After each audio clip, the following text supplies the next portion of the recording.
Contract of lease para sa parking building ginpirmahan sang Iloilo City Government kag DBP. Pirmado na ang contract of lease sang Iloilo City Government kag Development Bank of the Philippines o kung DBP. Ang kontrata ang para sa ginapatukod nga parking building sang lokal nga panguluhan nga yara sa propiedad sang GBP. Suno kay Mayor Jerry Treñas, ining sabat para mabuhinan ang on-road parking sa palibot sang City Hall.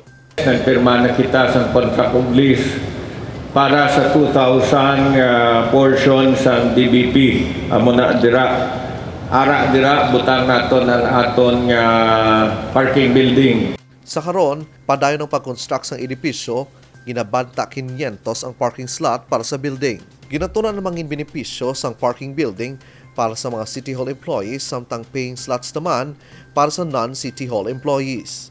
That will provide for 500 parking slots nga para diri sa aton sa City Hall. Ang siguro ang aton nga mga City Hall employees may ara lang nga benefit para nga hindi matamaan kung ma-park sila dira kung may salakyan sila. But the rest will be paying slots para makabawi kita sa arkila naton. Madugay na nga handom sang lokal nga pungnuhan ang papatukod sang parking building sa diin ginapananaw ang bintaha sini para sa mas organisado nga trapiko sa syudad. Mahapos man ang monitoring sa mga salakyan sang Iloilo City Government kung tanan ang mayara sang designated parking sa ginatukod nga parking building. Kevin Patrick Casipe para sa Level Up Patrol.